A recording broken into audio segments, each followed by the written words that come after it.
hello wherever you are in any part of the world. Hello from my heart to yours.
All right, everybody, welcome to Downballot. We do the show live every Tuesday, 7:30 p.m. till about whenever. Definitely not until 9, though, because Local Love starts at 9. Support this project at patreon.com/Echoplex. And if you're listening to the pod, make sure you follow us on Twitch, twitch.tv/Echoplex Media. Also go to echoplexmedia.com/stickers. You can see some of them on my microphone. You can get some stickers that correspond to our emotes in the chat. And, yeah, once these are gone, we'll make another pack with other emotes from our chat. It's the cutest idea, and it was the Media Winch's idea, and she has all the good ideas. I'm joined by my co-host, the Councilman. How you doing? Greetings, Bruce Dave. I'm doing great. Yes, I have none of the good ideas, so I definitely rely on the Media Winch to bring all of those to the table. But I'm happy to be here as always to dig into the local derp and to see what's happening in our sphere of influence here. Fantastic. You can pop by and pick up some of these stickers if you want some, by the way. Oh, fabulous! And one could procure those on the website if one were so inclined to give a donation of some sort to the Echoplex Minions. Yeah, the website says a couple ways. If you're a patron at $10 or over, you get them automatically. If you've donated 50 total subs to the chat, you get them automatically. If you come in the chat and donate 4 subs, I'll send them to you. You just have to email us afterwards. Or if you send 1,000 bits to the channel, we will also send you some of these stickers. I'll send them to anywhere in the world because I just sent some to Finland and it cost me a whole $1.76. So I think I could fucking live with that. Were there any tariffs involved? No, because it was just paper that you only end up with. You only have to deal with customs. It's basic. A sheet of stickers is still considered a letter. So. Oh, that's very convenient. Well, excellent. So some more swag, Echoplex swag. Get it going. Get your Echoplex swag while you can. We need to get a new line of Maddie Star Moon swag. I think at some point, maybe some sort of Sad Loon hoodie. I would wear that around town. There is a Sad Loon hoodie. What are you talking about? Oh, there's a hoodie?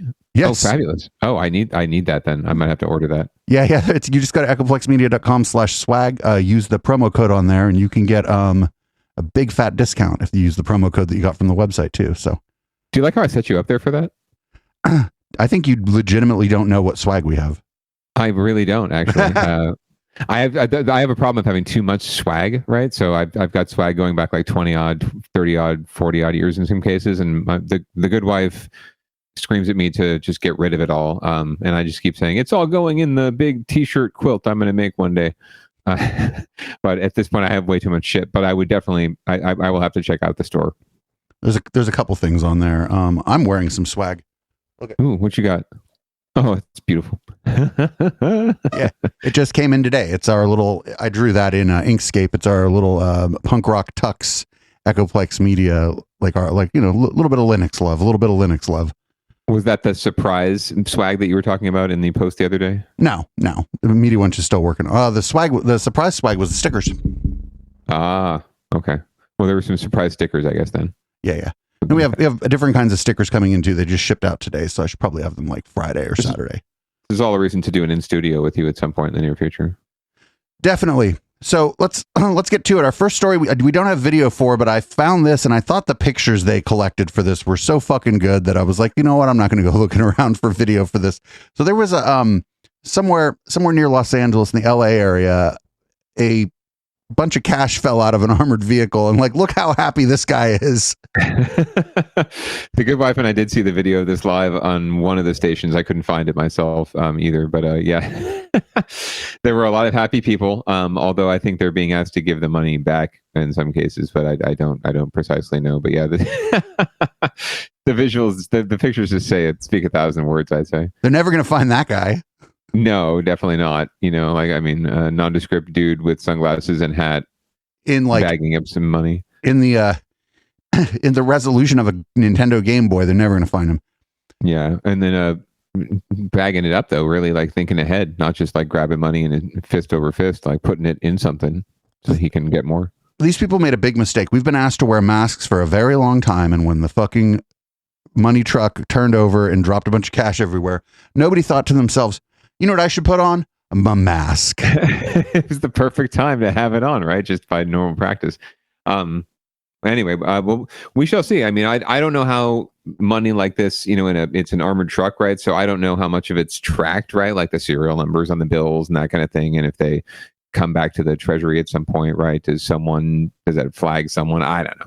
So, but you're right. More than likely, well, at least that guy was probably going down. Yeah, that guy's going to have to give the money back. Going to jail if he doesn't give the money back. But he's very happy for a moment, at least. How much do you think? Have you ever been in one of those wind tunnel things with the cash? I before, on the game shows or wind tunnel with anything. Did you have to grab, or even played the game with the little claw at the arcade, right, to grab the plush animal?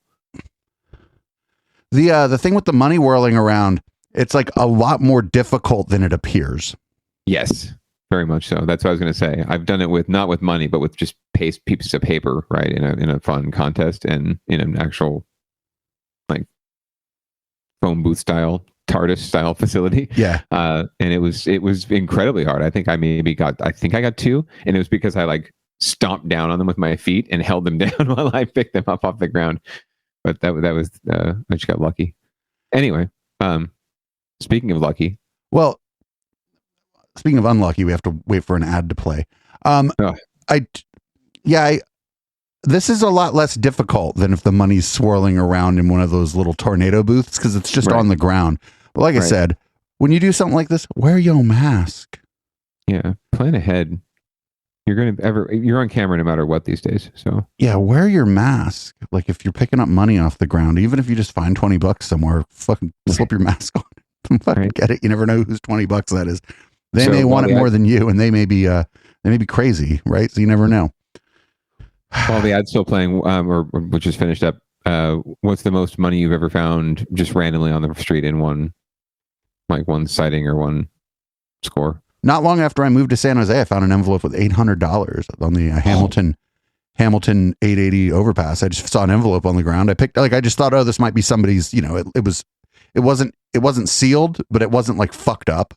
So I was like, oh, this might be somebody's, and then I picked it up. This might be somebody's money, and I was like, my money.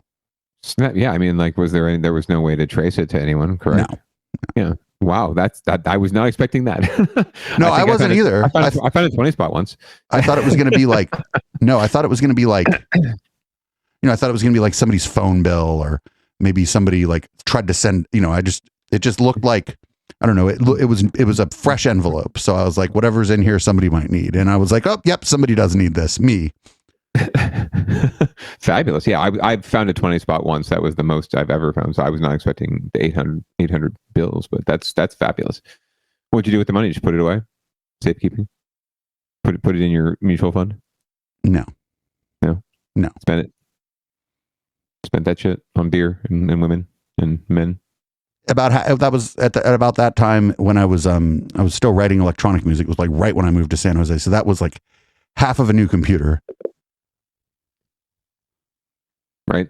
Or nowadays it's like 1/8 of an Apple iPad. It's like 1/15 of a video card. Right. So our next story is about the freeway, but it's a little closer to home. It's here in the South Bend. It's a little less lucky, but also like it's kind of like a non-story. Here, yeah. I'll let the local news tell you all about the non-story that I found. New tonight, a man driving down 101 was startled and scared when he suddenly heard a boom, especially following the recent shootings on Bay Area freeways. His name's Vladimir Dubrovsky, driving with his wife from San Francisco to Milpitas. When something hit his car, they were on 101 near the 237 interchange. This is in Sunnyvale, and that boom they heard turned out to be from a golf ball. It was captured on his dash cam. You see it coming in right there. The wayward ball came from the Sunnyvale Municipal Golf Course. Dubrovsky was not sure what happened at first. Then he got home, checked out the footage, saw the ball very clearly. His car was left with a big dent. He and his wife were not hurt. We just got scared for a minute because it was loud. It was like a boom, like a soft gunshot. That's what we heard. So we were not sure what was it. So, but I was okay. I looked at my wife. She was okay. Then you think about that ball going through his windshield, and it wasn't that far from doing that. What might have happened then? Anyway, he called the golf course, was told to submit a claim with the city of Sunnyvale. He's now working on getting an estimate to get that car fixed. He also hopes the city and golf course are going to make some changes so that does not happen again. Yeah, get rid of the golf course. Fuck golf courses. Yeah, that's my solution, honestly. But to be also equally honest, that golf course has been there for ages. And this is always something that's intriguing to me. You drive past, golf courses and pro range and driving ranges all the time, right? And some of them don't have very, high nets or even nets at all, right? And you're rolling right up against them. And then you've got these people that, have the money, but they live next to the golf course, right? They live like on the fairway. How in the world do they not get shelled every day? Like most golfers are not that good. Like most people that go golfing at like private courses, local courses, like they're not that good. So they're shanking and hooking balls all the time, probably. So I don't understand how you don't get just pelted on the freeway there. I drive past that all the time too. So yeah, get some bigger nets and shit. But I'm surprised. I'd be surprised this doesn't happen more often. And this guy just like whatever told NBC about it. Well, the other thing is you said most of them aren't that good. So like, I'm assuming it's laid out in such a way that that you're far-ish from the freeway when you're hitting the golf ball and that you're far-ish from the houses. So if you're bad at golf, sure, you're not going to hit it straight, but you're also not going to hit it very far. That's true. That's true. So I assume as you get better, you're able to hit the ball further and more accurately. So it's more likely to go straight. But yeah, I think I don't care how long that fucking thing has been there. Get rid of these. Like, if we're going to have golf courses, we should have them out like Gilroy. You know what I'm saying? Where there's more open space. Like these idea of like municipal golf courses in these dense areas, driving ranges and shit. Fuck that shit. It's all legacy at this point. When you're talking about stuff that's like in the city, right, or in the developed areas already, it's mostly legacy spots, right? So muni courses like this, right, and then really expensive private courses that people are going to keep paying for to save, right? Meanwhile, you've got a housing shortage and a space shortage in California, especially. So you're right. Like I'm with you. Tear them all up. Let's put golf out somewhere where we can afford to have golf, and let's leverage the land that we have for better purposes. I think even golf land takes up too much space, honestly. Fucking A. Oh, God, man. Oh, shit. Don't even get me started about mini golf. Anyway, well, that's leading off. So watch out when you're riding on the freeway. You might run into some money, and if you do, wear your mask. And then, obviously, if you get hit by a golf ball, definitely file suit with the city of Sunnyvale because they deserve it. I don't know if this car's like 10 or 12 years old and shit. Like I would just say, fuck it. You know what I'm saying? Like if you're not driving it, like if you look at your car, you're like, man, do I really notice the dent in the hood? Maybe like I'm like against the golf course being there in the first place. But if this is like a 2004 Toyota Camry with a dent on the bumper or whatever, it's like, dude, don't file the claim. It adds character and you have a story to tell. Right. Right. It didn't hit your windshield. Like, but also big deal. Get rid of the golf course. Put low income housing there, and I think unhoused people just start setting up camp on the fucking golf course because like that's who the problem is the golfers. The golfers. The golfers are the problem. Absolutely. Occupy golf courses. Let's do it. Occupy the 18th green. Nah, do hole one so nobody can get anywhere. All right. No, but just occupy the golf course, and if they ask if they can play through, you say, "Yeah, but if your golf ball hits me, we're gonna have a problem." No, they should present another hazard, right? There's water hazards, there's sand traps, and I wouldn't frame it that way, but you go ahead. Tent hazards. Well, the golf course would. Anyway, so moving on to winners and losers, where there usually are no winners. There's a bevy of losers this week. And we're going to lead off with the losers in the retail sector who are getting beat up by organized flash mobs of riotous robbers or something like that. But Bob Riddell will tell us more about it. As a person who lived in San Francisco at the dawn of the flash mob, I have to be really clear about what a flash mob is. It's dancing to Jamiroquai near the food court, all right? That's a flash mob. Yeah, I think they are stretching it a little bit here, but boomers trying to figure things out. It's hard. Correct. And in Walnut Creek, if you're not familiar, Broadway Plaza, very popular high-end shopping district. Walnut Creek, the city of, has shut down the road in front of it. You can see Walnut Creek police, they just showed up here within the past couple of moments. Not clear what the call is they're responding to, so they aren't normally posted here, but the road has been shut down since Saturday night. That is when about 80 people stormed the nearby Nordstrom's here at Broadway Plaza, stole thousands of dollars in merchandise. They escaped in getaway cars that were jammed in this road out front, which is why this road is now shut down. Yesterday, Nordstrom's closed early at 5 o'clock as a precaution. As you can see on this map, mobs of people robbed stores throughout the Bay Area over the weekend, starting with Union Square and SF on Friday, Walnut Creek, Nordstrom on Saturday, and then on Sunday, there was a location in Alameda, the Southland Mall in Hayward, and the Lululemon store at Santana Row in San Jose. Now, police were out patrolling at many malls in the region yesterday. Last night,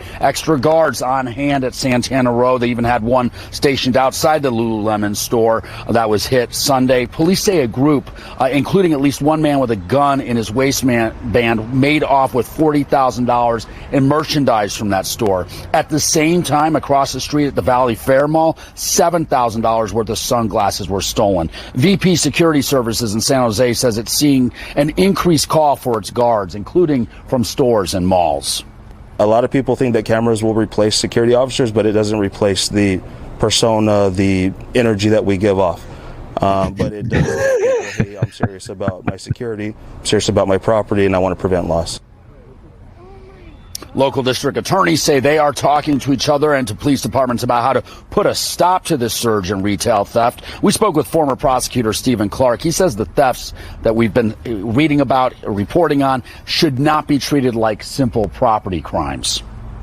What you're seeing is grand theft because of the amount of goods that are being stolen.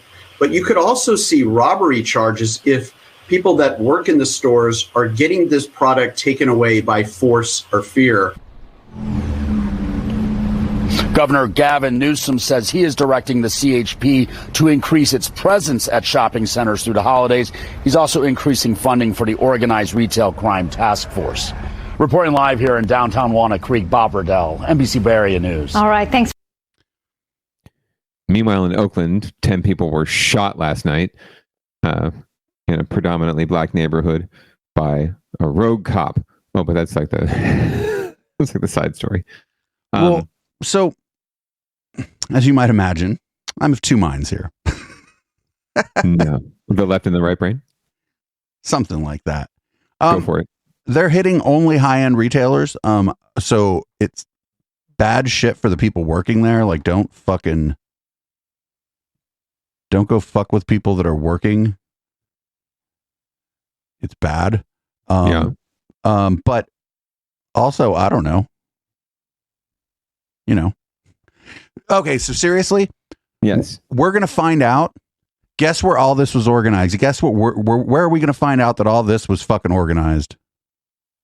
I'm going to say a little website that rhymes with Casehook. Yeah. These people all fucking got together on Facebook. I'm like calling it right now. This is going to be people. They got together on Facebook and fucking organized all this.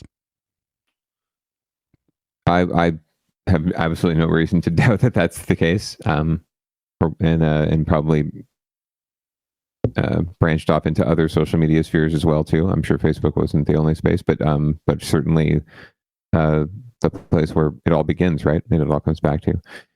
So the thing that's going on here that I don't like is that the media is starting to tie this together with like some of the petty theft we've been hearing about in San Francisco, where people would go to Rite Aid and steal like some amount of food or, some amount of toothpaste or whatever. And this is getting kind of lumped in with that. But this is, if it's this many people, this is clearly, like they called it on this, they did a good job on this news report. This is organized crime. This has to be. Yeah. That's, I don't know how else you can classify it, no matter how loosely organized they are, right? But yeah, although I do wish, the only thing that I wish out of this whole thing is that they did bust into some sort of coordinated dance to Jamiroquai on their way out of Nordstrom. I thought that would have been a really cool touch. No, then they would have called it a flash mob, and I wouldn't have liked that. Surprising that no one, like, I'm sure the police, it seemed like the police did manage to pull over some people and stop them. I'm amazed that no one got shot, frankly, in all of this and killed or hurt or worse. So I guess there's that. But so you heard mention during that last clip about Lululemon. I don't know if we have the next clip queued up, but there's a little more detail about the horror that came down at Santana Row at Lululemon. In the South Bay, officials are putting thieves on alert following 2 organized retail thefts at malls in San Jose over the weekend. Our team coverage continues with ABC 7 News reporter Dustin Dorsey. He talked with one of the security guards on scene and has the details. Santana Row is decorated for the most wonderful time of year, but not everything is merry and bright. Jeffrey Grant was working security a few stores down from Lululemon when a group of 8 people ran out with $47,000 of merchandise. So they saw me chasing them, and they hopped in their vehicles across the street. I went to try to stop them, but they indicated that they were willing to run me over. So, well, you know what? That effort. Makers Market has Save yourself, security guys. Save yourself. From Lululemon, and another one near the Nordstrom that was robbed in Walnut Creek. Employees are concerned, and changes to their system are being made. We always have 2 people now closing. We used to just have 1 person closing. We're not doing that anymore, so hopefully we can be aware of our surroundings and what's going on. Meanwhile, at the same time the robbery was going on at Lululemon, another crime was in progress just across the street at another shopping mall. Another organized group attempted a big robbery at Valley Fair Mall. Thankfully, security on hand recognized the situation unfolding and prevented something bigger from happening. They immediately notified the officers working at the mall. As soon as the officers appeared, those vehicles fled. However, in that particular case, 2 suspects made their way into the Sunglass Hut at Valley Fair, where they stole sunglasses in excess of $7,000. SJPD Sergeant Christian Camarillo says the suspects had covered license plates at both locations, but says it's unclear if the robberies are connected. This is the first major organized robbery in San Jose, and the police have a stern message for others. We do want to put these people on alert. Hey, if you come to San Jose, we are going to find you, we are going to arrest you, and we are going to bring you back here to face charges. Santa Clara County District Attorney Jeff Rosen did not want to comment on the robberies in San Jose. The city and Mayor Sam Liccardo also declined. In San Jose, Dustin Dorsey, ABC 7 News. So what I've gathered from this is that the products at Lululemon and Sunglass Hut are like way marked up. You think? Yeah. When we first saw this story, the good wife said $47,000. So what? They stole a scarf. People in chat are saying they thought Lululemon was an MLM, and in that case, I'm not even of 2 minds about Lululemon. I thought it was like a milk tea place where you can get some boba. Oh, God. But yeah, no, I had no idea it was even a thing. But it's kind of sad. This literally led the local news for like 2 nights straight. It's been like omnipresent. And yet, right, there's homicides and gun deaths and tragedies like the ghost ship every night in the Bay Area. But that there's no epidemic that we need to solve, no crime wave we need to solve just because people are dying in poor communities, every night. I think I kind of disagree. I think organized crime, like as bad as a homicide is, I think like a rise in organized crime is like a fucking kind of casts a lurid glow on the future. Even if it's stuff that like they were saying, it kind of seems silly is not the right word, right? But a bunch of people showing up at the fucking Lululemon and stealing yoga pants. It's the most Santana Row thing that ever happened. But this is true. I'm not saying it's not an intriguing story. But it like what I'm saying is that where organized crime goes, like violence does follow. Violence does follow. So if this was organized on Telegram and like somebody gets busted and then they fucking front off the Telegram group and then other people get busted, well, that person's got a target on them. So it's like that the problem with one of the big problems with organized crime is that even if the goal isn't to commit violence, if the goal is to commit property crime or to steal, eventually when there's dissension among the ranks, somebody's going to have to be the big swinging dick. You know what I'm saying? And that's when the violence starts. And then there might be rival yoga pants stealing gangs. I'm sorry. I mean, you know what I'm saying? Like, this is all over the Bay Area. So this is concerning. It's concerning. I don't love the cops around here, but I also don't like no organized crime. Oh, sure. And it's a very fine point about the fine line between this and the other thing, right? So let's hope that thievery is all it is, right? If you're stealing from corporate retailers, I really could give 2 shits. They're probably insured. They're doing fine. I'm worried about the staff. I'm worried about the people that are in these places that are making jack shit money, right? Most of them are teenagers, frankly, who are just working their winter or their summer jobs, right? So I hope to God that they, they're not there to hurt anybody, right? But if you are staffing one of these places, do not put yourself on the line or risk yourself or any kind of harm to yourself for your boss. Yeah, if this shit happens, duck down, whatever, get out of the way. Like, just let him do it. If this shit happens, find your coworker and lock yourself in a room somewhere. Yeah, fuck it. Exactly. Go to the locker room and just hang out. Smoke a doob and chill. Take your 5-minute mandated break. And let what happens happen, because that's happening to your boss. You're gonna, you're working your hours. You're gonna get paid. So don't lobby for a fucking paid day off if this happens to you. Actually, right there you go. Freaking emotional trauma. You need to provide me with therapy too. And if Lululemon is in fact an MLM, then this is just a war on the basic. And I don't. And again, I'm a little ambivalent. So our next story, we're moving away from the organized crime, apparently, in the Bay Area to organized labor.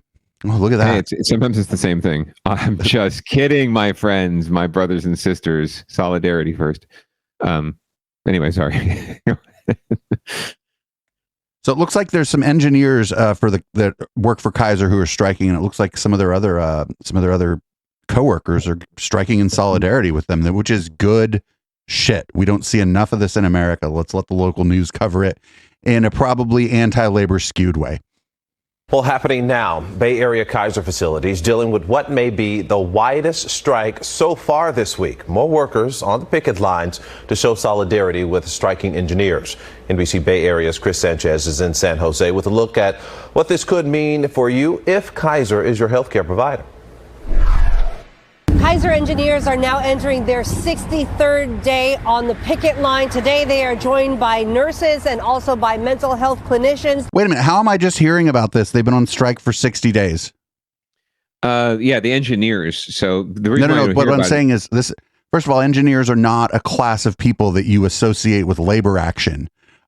So they're usually middle class, upper middle class people, and we don't associate that with labor action in the United States. I'm asking, like, why didn't I know about this? Well, yeah. Well, first, to answer your first point about the engineers, I think we're thinking about engineers in a different kind of way. These are the guys, the nuts and bolts engineers, the actual, like, the heating repair specialists and folks like that. So they're the ones, and the reason why we didn't hear about it is because they're not the doctors, they're not nurses, they're not frontline healthcare workers. These are the people that actually keep the hospital running, literally, right? Like keeping the boiler running, right? Keeping the air conditioning or the heating and the electrical and everything working, right? So that all the hospital functions. So I ran into them because I am a Kaiser patient. I saw them striking more than a month ago, but it's a really small unit of employees, and they work in this niche where they're not like frontline. So no one's going to necessarily miss that their engineer wasn't there that day. But if your doctor or your nurse, right, aren't there, then you're definitely going to notice that. So that's why you haven't heard more about it in the news. And now that all these other cohorts are striking in solidarity, right, or walking out, or at least marching in some way with these engineers, now they're getting attention, and now they've actually apparently gotten close to getting a deal. Well, this is the rest of the staff saying, "Oh yeah, fuck around and find out," right? Exactly, and that's I think like it had been missing, especially in the Bay Area. This is a very anti-union area because of tech. And so let's let the rest of this coverage is already skewed. It's like, what's it going to mean for you at the thing? It's like, well, what does it mean for the fucking workers, you asshole? Exactly. Who are helping them in their call for what they say is a fair contract, which just keeps up with the Bay Area's cost of living. Kaiser management claims that their engineers earn an average of $180,000 in wages and benefits a year. But after 2 months, negotiations seem to be at an impasse, and patients are in the middle of it. We're ready to go back to work. I mean, we're hard workers. We don't want this, but we want what's fair. I should go DJ there. We have contingency plans in place Sounds like a party. Continue to provide care despite the union's call for staff to walk away from their patients.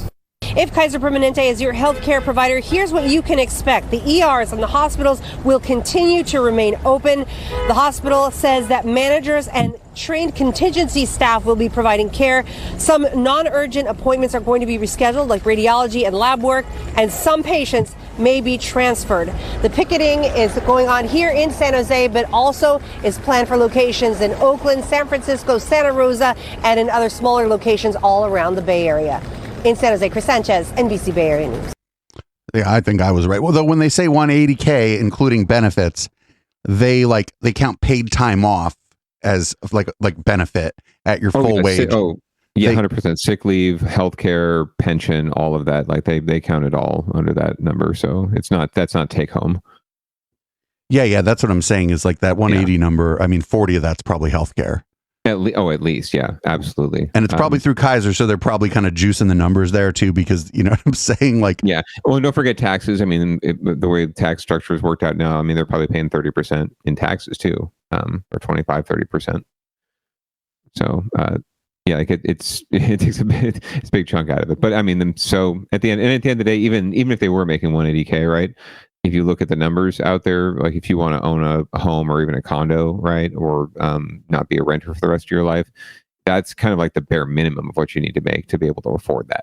And that 180K may also include like some head of engineering making 850. You know what I'm saying? Oh yeah, it's averages are averages, right? Like if my right foot is in a bucket of ice and my if my left foot's in a bucket of ice, my right foot's in a fire, I'm doing okay on average. Right. The average is your feet are at room temperature. Right. I don't even know, like that may or may not be true, but like the idea. Probably not. Yeah. The heat's probably a lot more than the ice, but either way. Yeah. You got the point. Yeah. Once I got my feet straight. Right. The average between me and Jeff Bezos is somewhere along the lines of 80 or 90 billion. On average with Jeff Bezos, I'm making fucking $80 billion a year. I'll take half of his money. He won't even fucking notice that shit. No, I mean his wife already took half, didn't she? So but bing. Well, to be fair, she was there the whole time and was integral to the growth of this company. Dude, she is entitled to that shit. I am not saying that at all. Absolutely. Well, and it's not just that she's legally entitled to it. Like she's responsible for some of the growth of that company too. So there you go. And she's giving all that shit away. Good for her. Give some to the Echoplex. We will take your donations, Mrs. X Bezos. So speaking of strikes, this is one that might actually hurt folks where it hurts, unfortunately, and the people that get screwed the most in court already might get screwed even more if this goes down. Yeah, this seems to be. I don't know about this one. I like it. Whatever. I want to see more striking, especially with the so-called labor shortage. I think this is kind of long overdue. This is looks like county workers for the courthouse, and these are interpreters that are may very well be going on strike soon. Well, there might soon be an app for their jobs. Court interpreters in Santa Clara County may strike. The union is fighting for more pay amid suggestions that the interpreters could be replaced with an app. And if they walk, it could bring court proceedings to a screeching halt. NBC Bay Area's Damien Trujillo is in the Hall of Justice with the story you'll see only on NBC Bay Area. There is already a shortage of interpreters here at the Hall of Justice, and now the concern is justice, with an idea floating around of perhaps replacing the interpreters with an app. Maria Cruz prepares her file for a preliminary hearing today. She translates the proceedings for Spanish-speaking witnesses and defendants, one of dozens of languages spoken inside the court.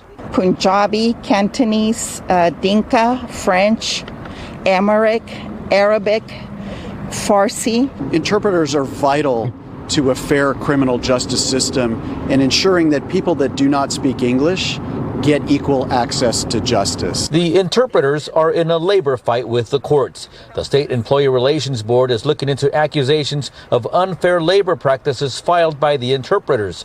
Union members have already authorized the strike. If the interpreters go on strike, the court system will virtually shut down. At one point during the judicial labor hearing, the union lawyer says the court's attorney sent her this, an idea of using an app like Google Translate to replace the court interpreter. Can you say mistrial? Yeah, even a public defender making like $5 an hour. There's cultural differences, there's body language. One word can mean 2 or 3 different words. Correct. In either language. The union says the court lawyer wanted to enter the idea as a hearing exhibit, but eventually backed off. We reached out to that lawyer and have not heard back. A spokesman for the court did respond, telling us they cannot comment on ongoing negotiations, but that they value and rely on court interpreters. Just the idea of an app alarmed the interpreters and several trial lawyers who say they rely on precise communication. There's a communication level and a comfort level that they bring to a client that you will never get from an app. And a client needs to be able to ask questions. And how are you going to do that through an app? There is no word on when the Labor Relations Board might make its ruling, a decision that could have a huge impact at the Hall of Justice. Damian Trujillo, NBC Bay Area News. Just real quick. This is like one of the richest fucking counties, possibly the richest big county in the country. I haven't looked recently, but I think it might be the richest big county in the country. Why is it that the fucking people that like interpret for the folks whose English maybe is their second language and they prefer to speak in their native language in their court hearing, maybe to decide whether or not their freedom still happens, or the people who make the hospital function? Why are these the people that get the fucking shaft? Systemic racism, classism. I mean, that's it. That's pretty much it. It's just it's systemic in that it's built in, it's hardwired into all of our policies and all of our procedures and protocols, right? White supremacy is completely built into the system. So it's just this constant, I swear to God, it's like now that you've actually got enough woke legislators out there who recognize this fact, and there's enough public push behind it, you're seeing left and right, we're finding areas, spaces within the law and within our policies that everyone wants to reform and change and update and fix, because we're just now realizing how ingrained it is, right? And this is just another one of those spaces where that's happening. So these folks have never been well respected or probably well paid or treated properly, because it's just never been that important. It's never been that important to make sure that these types of defendants get every possible opportunity that any other defendant would get, right? Whether they speak English or not, or whatever color their skin is or not, right? Or no, there's no color to their skin. And it's absolutely goddamn right that you need a human to do this, by the way. There is, to comment on the whole app question, that was obviously some genius like Matt Mahan, Sam Liccardo, tech bro, politician kind of idea. We could replace them with an app. I have a friend who does interpretation at public meetings, and he reminded me this week, since it's Thanksgiving, there are like 4 or 5 different ways in Spanish to say turkey. Mm-hmm. Right. So imagine, using Google Translate to say, like you said, in a life or death situation, or I'm going to jail for the rest of my life, or I might get out in, or even just a year. Yeah. Yeah. Imagine exactly. The disruption. Yeah, exactly. So my God, I mean, I'm hoping that's just some idea that got floated and then shot down by everybody and their brother. But you never know. In today's day and age, like that seems to be the way things are headed. Like, we can save money. Like we all pay too much in taxes, so we'll solve that by saving money by getting a computer to do a job that computers can do a lot of things, as we all know. But there's just something, you just need people. At the end of the day, you do need people. So that seems to be the trend, though, is to go that way and say, we're saving the taxpayer money. And it's like, no, just how about you appropriate the money I give you more, better, right? How about you value things a little better, as opposed to, continuing to cut things at, on the lower end, right? Of your priority list, right? Like maybe think about what you should be prioritizing and do that more. And the app, I don't think, saves money. I think you end up like having to spend all this money on like a mistrial. Oh yeah, my God! Then you're paying the public defender, the judge. You're paying all them fucking people. But the app's and then the app's gonna fucking fuck the shit up again. Then you end up with another mistrial because maybe some of the technical details of the case are the app, like whatever. The people doing the translation apps, it's getting better and better and better, and it's wonderful for tourism, bad for the courtroom. Right. It's not even great for tourism, frankly. Like, I don't know about you, but like, I feel if I was like a bodega owner, right, in Barcelona or somewhere, and, someone like me came in with their phone and said, "Can you tell me where to get the best tapas?" And then played it back to me in like Spanish, like, "¿Dónde están las tapas grandes?" that would probably piss me off more so than a guy like me coming in and actually legitimately trying to speak Spanish in my broken Spanish, right? Well, in that case, it just depends if you're nice. If you like kind of laugh and you're like, "Here, I'm sorry." Well, I just exemplify why interpreters are necessary, because in Barcelona they speak Catalan and not Spanish. So there you go.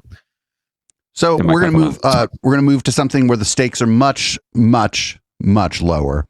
This has been the Battle of the Parklets. We've been following the Battle of the Parklets, but don't worry. The next case, the next thing we're going to get back to, the stakes are very high again, and it's also something we've been covering. Here's the Battle of the Parklets.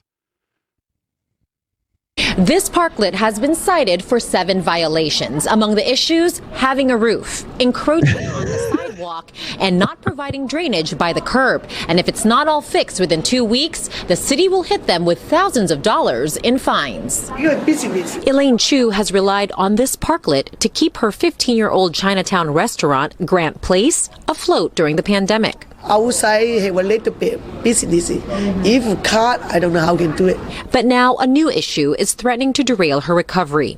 Last month, Elaine was told by the city her parklet was not up to code. She had 14 days to fix the violations or else face hundreds of dollars in daily fines.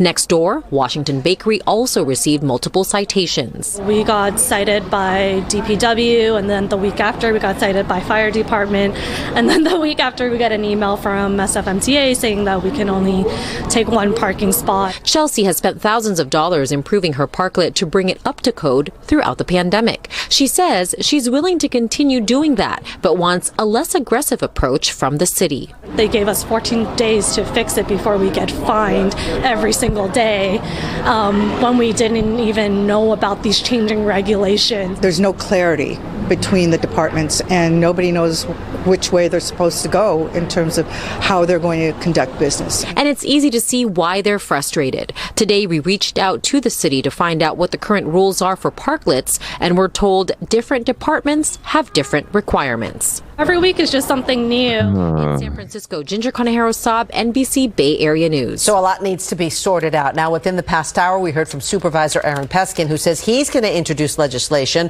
that would actually delay the start of these fines until July of next year. Sure he is. What would we expect from our good friend Aaron Peskin? I have a guess here. I have just a guess. Guess away. I'm guessing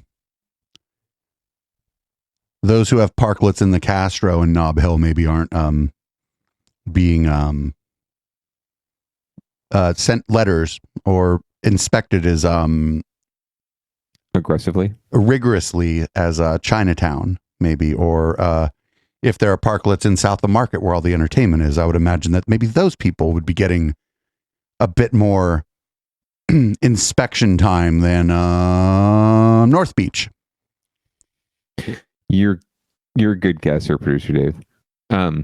Yeah, no, I find this really frustrating on many levels, especially the fact that these folks not only like, okay, fine, I didn't build my parklet to code. What's the code? Oh, well, these 3 fucking different departments have 3 different fucking codes. Like, that is not getting it done in San Francisco. This actually, if I had watched this clip before, I would have put it on to Get Your Shit Together, along with the other story, because it's really about San Francisco. Like, what the actual fuck? How can you have 3 different departments with 3 different standards for this kind of shit? You have a planning department or a building department or both, and it's one department, and you have the other ones that govern the zoning code for parklets. I don't understand how you don't have one uniform code, and these folks having to like follow 3 different codes and comply in 14 days and, try to run their business at the same time. And it's probably like that, the poor lady who was out there probably talking about her parklet is probably like she probably does everything. She probably does the accounting and manages the time, the shifts for the employees. And maybe she even, cooks some of the food, who knows? So yeah, that's incredibly frustrating. Well, the thing is, like, these businesses, they've had to deal with all these departments like before, but the thing is, the regulations they've been dealing with are like long-standing regulations that have been like sussed out, like, and and it's easy to find information about them, and they could, if they in a pinch, they could hire somebody who's like an expert on dealing with the regulatory like regime of San Francisco. Whereas in this case, I don't think anybody's an expert on this regulatory regime because the regulations are all new. What the city could do would be to go around instead of like threatening to fine people, be like, hey, here's what's going on. Here's what we need you to do with your parklet. I'm here to help. Let me know if some of this doesn't make sense. I'm only from this one department. I can't answer questions about another department, but here's a card for, 2 people that also regulate this, and let me try to tell you kind of what's going on and why we're doing it. And just go out and do that shit. Go out and fucking pound the pavement and do the work and help the people in the businesses make sure that these things are up to code. Because like otherwise it's just going to be selective enforcement because you can't possibly enforce every regulation on every parklet. And like in Chinatown where it's like super dense and tight together, it just looks like it's going to look more chaotic anyway than a place like the Castro where it's still dense. It's San Francisco, but it's not Chinatown dense. And I'm just telling you, ain't no tired old queen in San Francisco with their bakery and their little parklet dealing with the city the way the people in Chinatown are. Their artisanal little gay cupcakes. Come on now. There are socioeconomic factors at play here for sure. 100%. And you actually hit the nail on the head in terms of how community engagement really needs to be done at a civic level, at a municipal level. I think you need to have you need to have that pound the pavement approach. You can't just send out a fucking mass email or have an app that gives you an alert, right? And you certainly can't have 3 different departments with 3 different rules that for the same thing. That's just silly. Well, the business owners deal with that all the time with the city, but but I think first things first, like let's resolve that, and then go out and sell that. Go out and sell the one thing. Because it's so much easier when you're doing that, pounding the pavement, you're out knocking doors. And I know that's just from knocking a shit ton of doors. When you're just having to sell one thing, one idea, one concept, this is where we're going to get in trouble with ranked choice voting when it comes to San Jose, if it does, and to other places, is that convincing someone to do one thing, to vote for one person is hard enough. Convincing them to rank things is a whole different kettle of fish. So try to get more uniform policies and go out and talk to people and don't. The only reason you need to fine people and like issue these kind of code violations is because you're just out for quotas. You're just out to show that you're doing something, right? That you are issuing code violations and that you are collecting fines, right? Because God forbid you don't collect any fines for this program. God forbid no one has something that's out of code and has to pay a fine, right? God forbid, because then there's no more revenue and you can't go to your boss and say, look, I collected all these fines. So you're right. They prey on low-income people. They prey on people of color, people who don't, or just where the most parklets are. Yeah, or that too. That's what I did. I mean, if you're trying to issue the most fines, go to the place where the most parklets are, and that's going to be dense places like Chinatown. You're just going to mess with people who just don't have much recourse, right, and can't afford attorneys to help them either. So it's just sad. And you're right. That's not going to include a lot of the folks in like Soma and Castro and. Well, Soma, it's going to include Soma because that's probably one of there's a lot of clubs there. I don't know about this.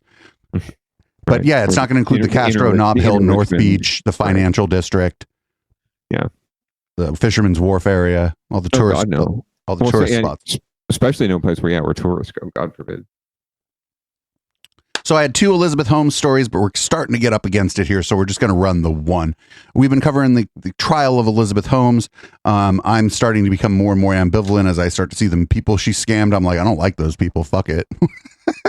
But here's the latest update on what's going on with the Elizabeth Holmes trial. I think we're getting kind of close to the end here, and we should expect closing statements and a verdict maybe by Christmas. That sounds about right. And I figured this was the climax with her speaking on the stand herself. So I figured this would be one of the last salvos for the defense. So let's see what happened. The Theranos trial is heating up. After 3 months, the prosecution rested its case today. And this afternoon, the defense made a huge splash, calling Elizabeth Holmes to the stand. She explained how Theranos started from humble beginnings. And if you're wondering, her voice has not changed. It is a deep baritone still. NBC Bay Area Scott Budman was inside the courtroom as Holmes took the stand. So Scott, legal analysts say this is a risky move. It was a risky move, Jessica and Audrey, and it was a surprise move. This is what everyone's been waiting for 11 weeks now, but what nobody expected at the very end on a Friday. But instead, with about an hour left of court for the whole week, they suddenly called Elizabeth Holmes to the stand. She walked up, took off her mask. The first time, by the way, that anyone in the courtroom saw her without a mask in 11 weeks. She introduced herself and talked about the early origin story of Theranos. She talked about how the original name was Real-Time Cures. She talked about how she got some of the original money from her parents.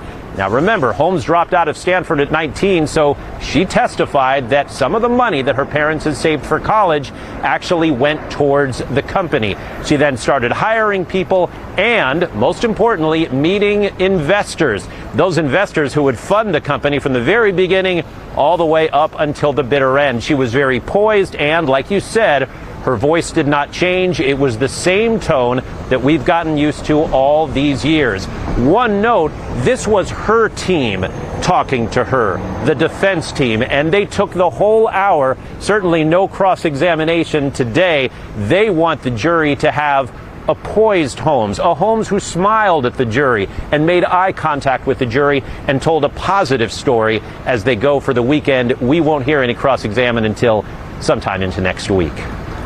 Scott, quick question here. So the jury saw her today, but the voice is the same, but the look is so different. We're accustomed to seeing Holmes of Theranos in the black turtleneck and the stark clothing, and now she's had a much more warm, inviting look. How do you think it all played with the jury?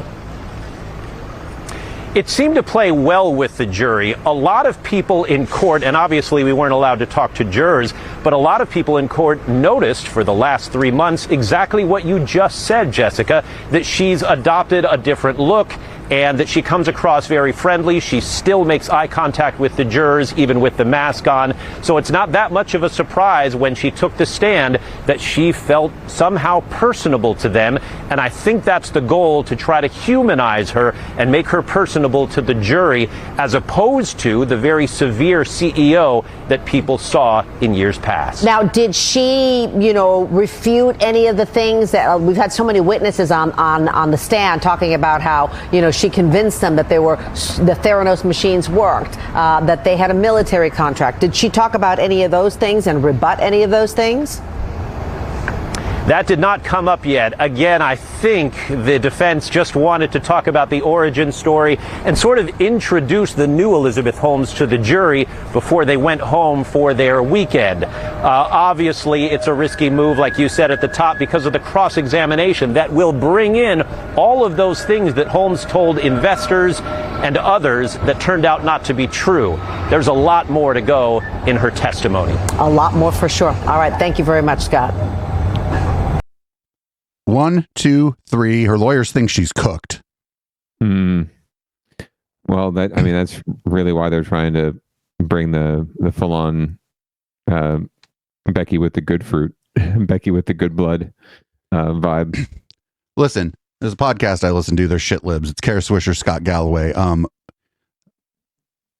Scott Galloway was saying that he's been lucky enough not to personally be sued, but that he's been involved with companies where people were sued. And that, like, the last thing that your lawyer will ever tell you to do is to go on the stand and subject yourself to cross-examination. Right. And so the idea, like what they were saying, and I tend to agree with them, that in a case like this, if she's taking the stand, her lawyers think that she's probably going to lose and that it's worth it for her to try to go up there and display the softer look instead of the fake Steve Jobs look that she was doing while she was scamming Henry Kissinger. But like, that's what this is. There's no, if you think you're winning, there's no reason for you to take the stand. Yeah, no, that's true. I have no reason to refute that argument at all. I think the good wife would agree as a legal scholar. So we'll see what happens this week when she's cross-examined. Hopefully she doesn't lose any points with the judge, because it's really about, at this point, I mean, if the jury's going to convict her, then it's really about the judge and trying to get leniency on the back end, right, on the sentencing. So maybe she gets the slap on the wrist in some sort of form, right, and not the jail time, don't drop the soap. Oh, she's not going to jail. Yeah. No, yeah. Like, she's not going to jail. I don't believe so either. Like, if that blonde lady from Almaden didn't go to jail for running over that old dude, I mean, yeah, she killed somebody. This woman just stole money from Henry Kissinger. Right. Well, maybe we should give her the fucking Nobel Peace Prize. Not sure. Sorry, Henry. I don't know. I'm going to have to take a closer look again at who she took money from and how much she took. And then we'll come down somewhere on this. Like after the verdict comes out, we'll decide like if she's a Robin Hood. If all her money's in like some account in the Caymans, then she's a monster. But if she like drops, if like all of a sudden money starts dropping from a helicopter somewhere, like then she's Robin Hood. Or out of a armed car. Right. Maybe that was Theranos money earlier. She had it all wadded up in ones and 20s and shit. My money, no. She's going to go after that one dude and crush him. So in our continuing coverage of our continuing coverage tonight, this is the Millennium Tower in San Francisco. Fuck it. Let's just let the clip roll. This is a disaster. They usually recap the whole thing, every story anyway. Francisco's Millennium Tower. This latest issue raises questions about a key strategy that engineers hope to use to prevent more sinking and tilting of this luxury high-rise. Tear it down and rebuild it. Jackson Vanderbecken. A new round of testing is underway for the proposed fix of the Millennium Tower after city officials agreed with project engineers that the first round of test installation over the past 2 weeks was successful. But was it? NBC Bay Area's investigative unit obtained documents that experts say raise questions about what the test actually accomplished. Overall, it has been successful, as has been reported. That's Ben Turner, an outside drilling expert hired by the homeowners to review the testing effort. He summarized the results. Oh, consultants are making a killing. But in his reports to city building officials, Turner acknowledges engineers were not able to fully implement a key strategy intended to limit soil loss near the foundation. The idea was to push a 3-foot steel casing directly into the ground rather than drill down to insert them. But the ground was too resistant.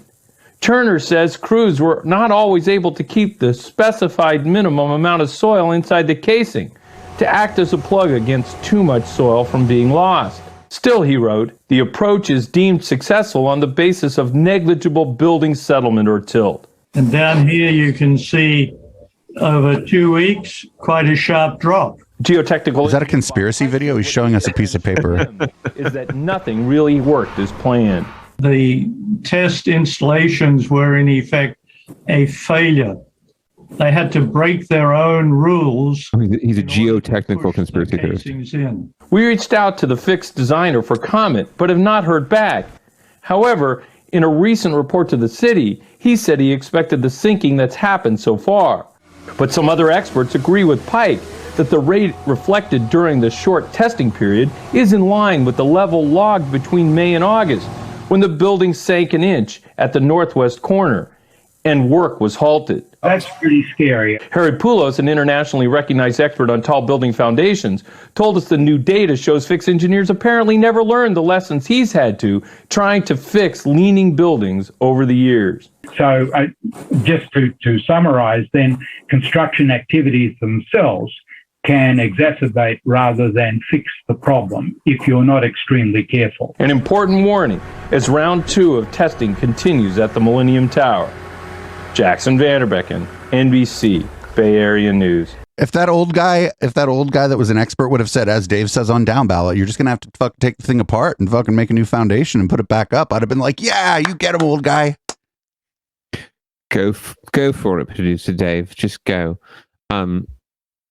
Yeah, I actually, questions keep popping into my mind. Like, are folks still living in this building in their $1 million condos while this is all going on? Or are they being like boarded somewhere else? Or are they living in one of their other $1 million condos? Like, what's going on with the residents in this building? Because I don't know if I'd want to be living in the building while this was all going on. Well, do you have any idea? I don't know. If you have an apartment there and you don't really need it for anything, we could do Downballot from the Millennium Tower. I mean, yeah, I'd be a little bit, I don't know. I'd be a little bit queasy about it. I have a heights thing. So maybe in a room without windows. You could just remote in. I'm sure they got fiber there that hasn't been cut by the building yet. Right. Oh man. Well, get your shit together, Millennium Tower, and tear the fucking tower down. That is all. So we're going to move on to Downballot Watch, which is no longer Recall Watch, at least not for this week. Not for this week. There weren't any really juicy recall stories. We'll have a little more soon because there's been one that's qualified down here for school board, and then there's the San Francisco school board was exonerated in their recall, so good for them. There wasn't much of a story on that. And then, of course, Chesa Boudin is going to face recall probably next June. So more to come on that. But in the meantime, we've had a little kerfuffle in the state assembly with one of our local legislators, your state assembly member, producer Dave, Evan Lowe, and former mayor of Campbell, being stripped of one of his committee chairmanships without much of an explanation by the speaker. So there's a little power struggle happening here. And it's impacting our local. In the report tonight, without reason, Speaker Anthony Rendon removed Assemblymember Evan Lowe as chair of the Committee on Business and Professions. Now, Equality California and a national Asian American advocacy organization is voicing their concerns. ABC 10's Morgan Reiner is here now with the latest on this. Morgan. Chris, a trusted person within the legislature told me this was a vindictive move. Even though there was no warning or reason given, they believe the assemblyman was removed because the speaker wanted revenge. Rumors circulated over the summer that Assemblymember Lowe was going to run for speaker. The speaker is in charge of naming chairs. Oh, Lowe yikes. is the chair of the LGBTQ caucus and vice chair of the Asian and Pacific Islander caucus. In a statement, Equality California told me they are deeply concerned by his removal at a time when the API community faces a surge in hate, violence, and discrimination. Lowe has provided critical representation for our communities in Sacramento, and this is an unfortunate example of people of color, especially API people, being sidelined from leadership despite demonstrated success. Speaker Rendon's office sent me a statement saying that they asked Assemblymember Berman to take over as chair, adding that Berman is someone the speaker can depend on to dedicate his time and focus on leading the work of this important committee. I followed up and asked about the vendetta the insider told me about. At this hour, I have not heard back. Lowe himself is not making a statement at this time either, Chris. Quite the controversy. Of course, stay with us for updates on air and online at abc10.com.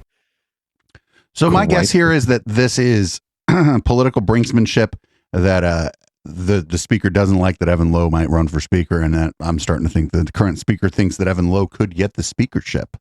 100. Evan Lowe is one of the top fundraisers in the entire assembly, at least in the Democratic caucus. He's got millions of dollars in the bank in one or more campaign accounts. So he's very flush and very well poised, and very well, I think, healed and motivated to rise in the ranks in many, many ways. And I don't think even if he were to forego the speaker's run, I don't think that would be the last you'd hear about him at the statewide level. I think he's going to run for statewide office someday, or potentially even national office. Who knows? Yeah. So we'll see. And I don't know. He seems to. I actually met him several times before he before he was the mayor, just kind of over at the Cardiff, and then after he was the mayor. And I don't know. He seems nice enough. He doesn't seem like a fucking corrupt scumbag. He's very personable, very, very direct guy, and I appreciate that about him. He's a good politician too, so I don't think this will phase him in the long run. I think it's unfortunate that Speaker Rendon wants to play this way, but I think Evan knows how to play hardball too, and if he really wants to be the speaker, he's going to give it his best shot, and I wouldn't stand in his way. No, I would say I'd encourage my assembly person to vote for him, but that's kind of a done deal. A moot point. Yeah, it's a done deal. Yeah, right. Fucking whatever. I'm sure Evan Lowe, I'm sure if I dug deep enough, I'd find some policy stuff that he voted on that I don't like or whatever, but fucking shout out to Evan Lowe.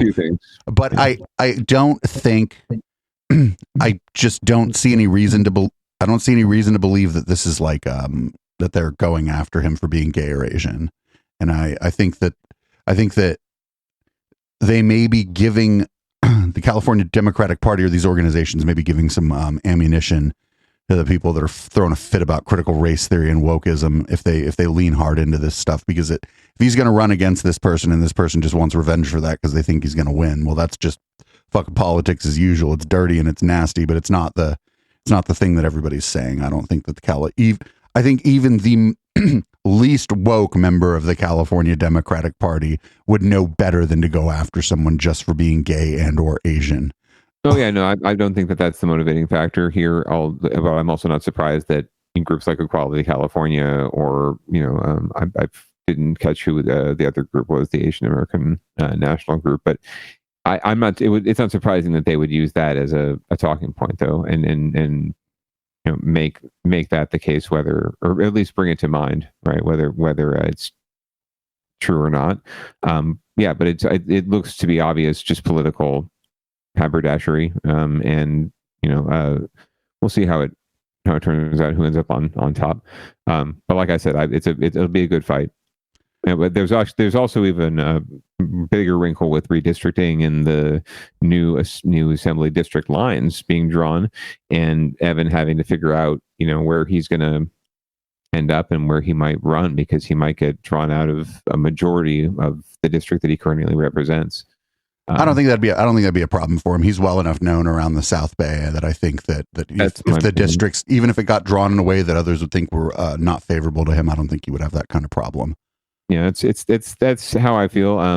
Although it puts him in to just right now, he'd be in a district with another current sitting with the exact assembly member replaced him as the chair of this committee. So it's a very interesting. And they're supposed to be friends, but haven't talked about it. Well, right, but they could very well be friends. It doesn't stop the fucking speaker from trying to pit them against each other. Not at all. Oh, absolutely not at all. And that's just another wrinkle in the political in this political incident.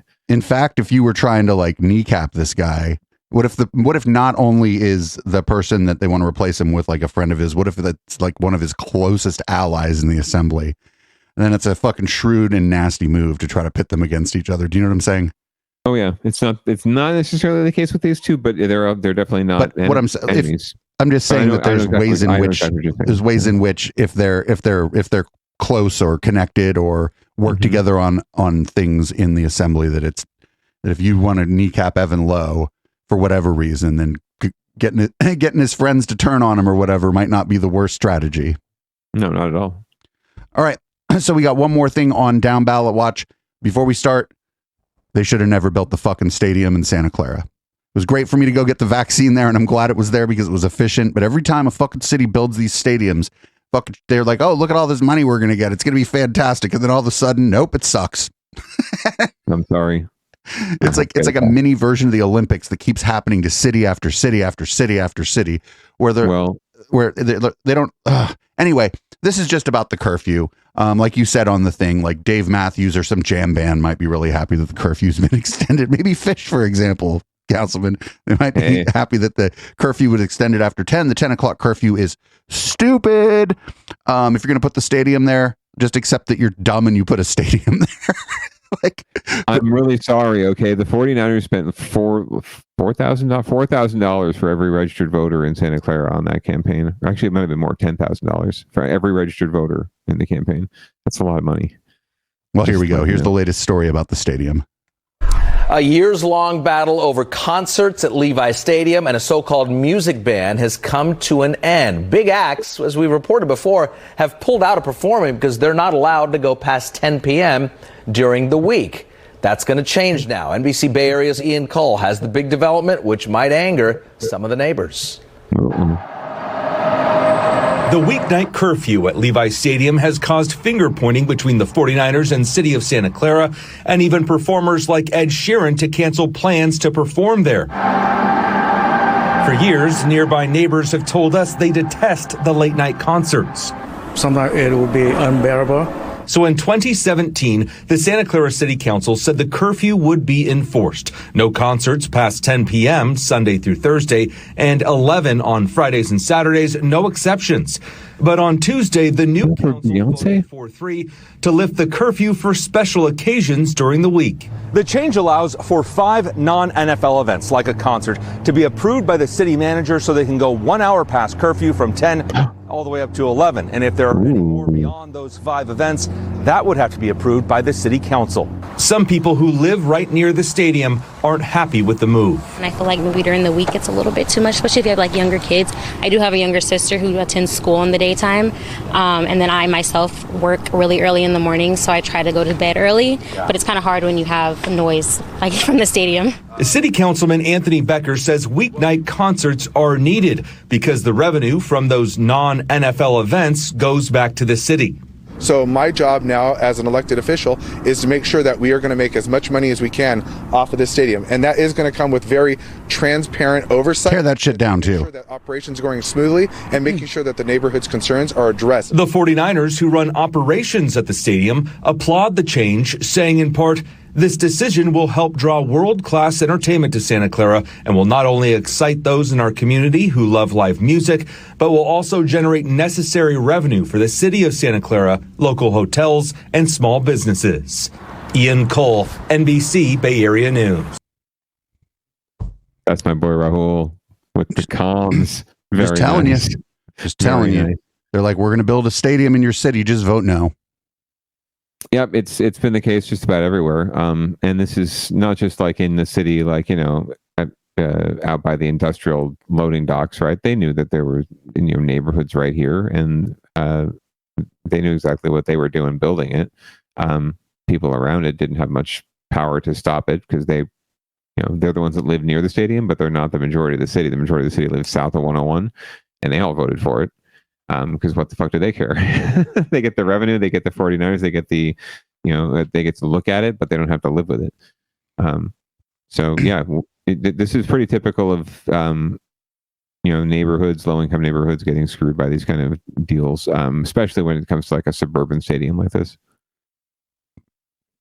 There's another solution. Hear me out.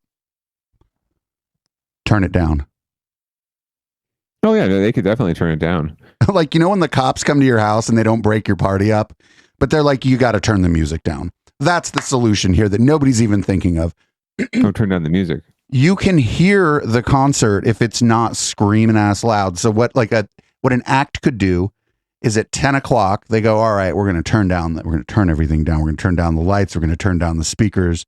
Everybody, I need everybody, we're going to mellow out. It's getting a little bit later. We're going to play you a few more songs. Everybody chill out. Hold hands if you got somebody to hold hands with. We're going to do a couple love songs. Come on. You do an acoustic number and bring everyone down, right? And then when you come back with the electric, it's not as heavy, but people won't notice because you just took them down a notch. Or you just tell everybody, we got to turn it down. It's 10 p.m. You ever been to a house party? We got to turn it down a little bit. Everybody, we're almost done here. Turn it down. Fucking give everybody headphones and do silent disco.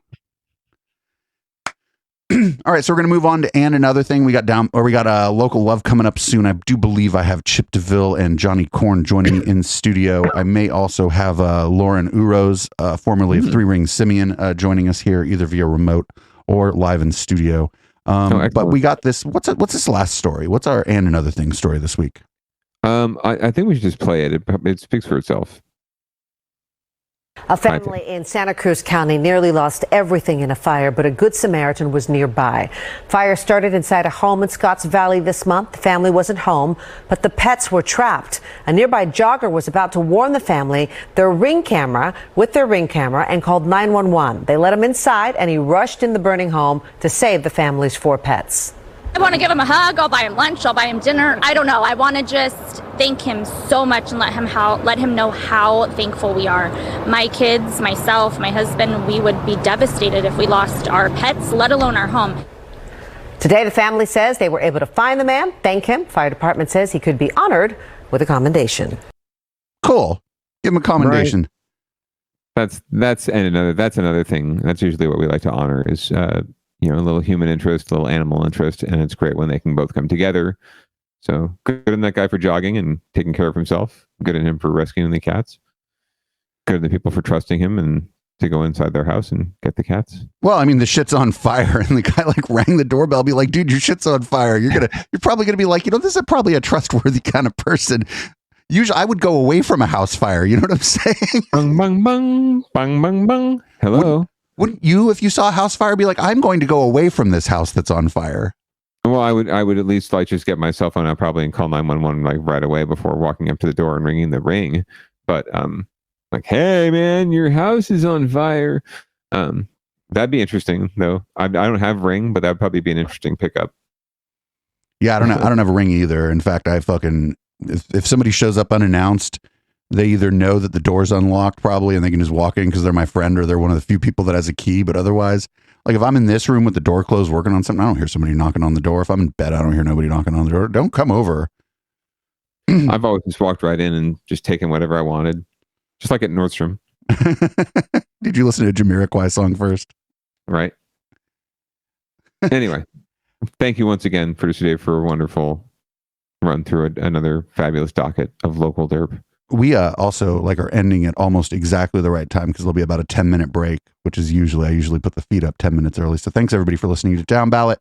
You can check this podcast out. If you happen to be listening on our website, go onto the podcast app on your phone.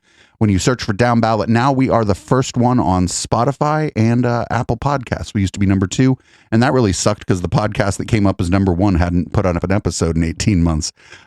You can follow us on Twitch, twitch.tv/Echoplex Media to check out all of our live shows and just some programming notes for people who are generally checking things out. There will be an Intellectual Dollar Tree podcast released this week, but there will be no live show for it.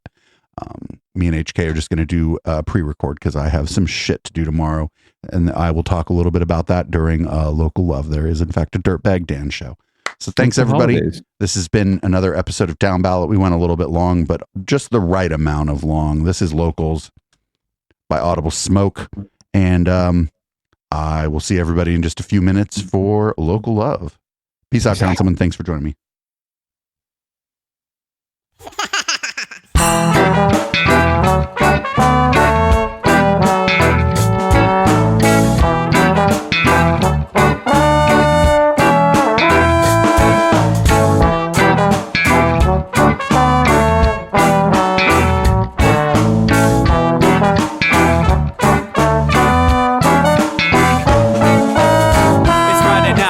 Time to get the party started. Pick up my phone just to check and see who's calling. Dress up real nice for the ladies at the bar, and I'm driving in my car just to get to where they are. Here at the local scene is where I plant my feet. It's where I smoke my cigarette and I hold my drink. I look at all my friends, they're all blazing greens. Here at the front of the stage waiting for MTV. Where are those guys who's standing next to me with a pipe in his hand ready to blaze for me? About 5 minutes later we're all singing Queen. Now get the fuck up on stage, man, rock the scene, yeah. We do what we want, and what we want is to jam. So sit back and enjoy the band. We do what we want, and what we want is to jam. So sit back and enjoy the band. Enjoy that band. I turn and head back to the bar for a refill, man, because you know where we are. We're headed out to the car to smoke another one and another one. Now just when the magic starts kicking in, I hear relapse playing, you know it's time to head in. Alright everybody, now it's time to grab a new drink. Spark it if you got it and then pass it to me, yeah. We do what we want, and what we want is to jam. So sit back and enjoy the band. We do what we want to do, and what we want is to jam. So sit back and enjoy the band. Enjoy that band. Last up on the bill for the show tonight is Down and Dirty at 5, so we're headed outside to spark up another joint. Now who's got my lighter? Stoner E, of course. Shouldn't you be inside? I'm all up in this bitch, being who I gotta be. I'm fucked up like the U.S. economy. The truth is that I don't think logically. Stoner E take you on a psychedelic odyssey. Now inside motherfuckers is rocking me, and outside shit we smoke a lot of broccoli. Rocky the roller, yo, that sexy girl be jocking me. Ain't too drunk to fuck, but I'll probably do it sloppily. We do what we want, what we wanna do, and what we want is to jam. So sit back and enjoy the band. Enjoy the band, enjoy the band. We do what we want. what we wanna do, and what we want is to jam. So sit back and enjoy the band. Bob Marley say that he like jamming, and he hope he like jamming too. Well, I gotta say, thank you, Bob, we do. Yes, I gotta say, thank you, Bob, we do. Well, Bob Marley said that he like jamming, and he hope he like jamming too. Well, I gotta say, thank you, Bob, we do. Yes, I gotta say, thank you, Bob, we do. Yeah, we do what we want, and what we want is to jam. So sit back and enjoy the band. We do what we want, and what we wanna do, what we want is to jam. So sit back and enjoy the band. Enjoy that band. We do what we want, what we wanna do, what we want is to jam. So sit back and enjoy the band. Enjoy that band. We do what we want, and what we want is to jam. So sit back and enjoy the band.